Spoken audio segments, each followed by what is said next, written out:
1 star maths class. 2 power 2 into 3 power 3 into 5 into 7 power 2. 2 power 3 into 3 power 2 into 5 power 2 into 7 power 4. 2 into 3 into 5 power 3 into 7 into 11. Find LCM and HCF అంటున్నాడు.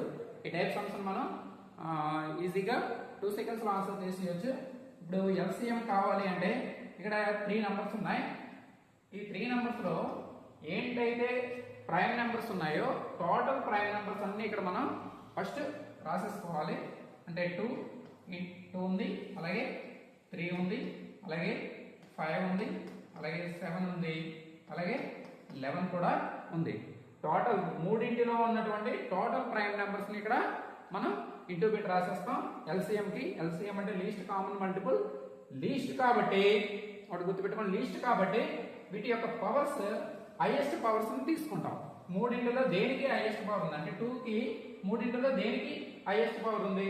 దేంట్లో ఇక్కడ 3 ఉంది, ఇక్కడ 2 ఉంది, ఇక్కడ 1 ఉంది. Highest power 3 కాబట్టి 3 వేసుకోవాలి.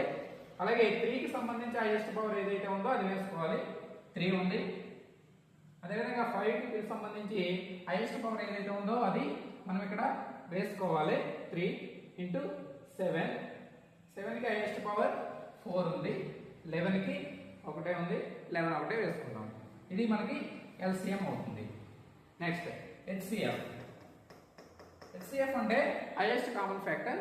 HCF ఏం చేయాలంటే ఈ 3 నంబర్స్ లోని కామన్ గా ఏ ప్రైమ్ నెంబర్స్ ఉన్నాయో కామన్ ప్రైమ్ నెంబర్స్ రాసుకోవాలి. ఏంటి కామన్ ప్రైమ్ నెంబర్స్? 2 ఇందులో ఉంది, ఇందులో ఉంది, ఇందులో ఉంది. 2 రాస్తాం. 3 ఇందులో ఉంది, ఇందులో ఉంది, ఇందులో ఉంది. కాబట్టి 3 రాస్తాం ఇంటూ 5 ఇందులో ఉంది, ఇందులో ఉంది, ఇందులో ఉంది రాస్తాం. 5 రాస్తాం. అలాగే 7 చూస్తే ఇందులో ఉంది, ఇందులో ఉంది, ఇందులో ఉంది. 7 కూడా కామన్ గా ఉంది. 11 ఇందులో ఒక దానిలో ఉంది కాబట్టి 11 ని రాయం. హైయెస్ట్ కామన్ ఫ్యాక్టర్ కాబట్టి లీస్ట్ పవర్స్ తీసుకోవాలి. 2 కి లీస్ట్ పవర్ ఏంటి? 1 అంటే 2 ఒకటే తీసుకుంటాం. 3 కి లీస్ట్ పవర్ ఏంటి? అది కూడా 1 అలా వదిలేస్తాం. 5 కి లీస్ట్ పవర్ ఏంటి? అది కూడా 1. నెక్స్ట్ 7 కి లీస్ట్ పవర్ ఏంటి? అది కూడా 1. కాబట్టి 2 into 3 into 5 into 7. దీన్ని మల్టిప్లికేషన్ చేసి వేసేసుకోవచ్చు. 2 5 are 10, 3 7 are 21 అంటే 210. HCF మనకి 210.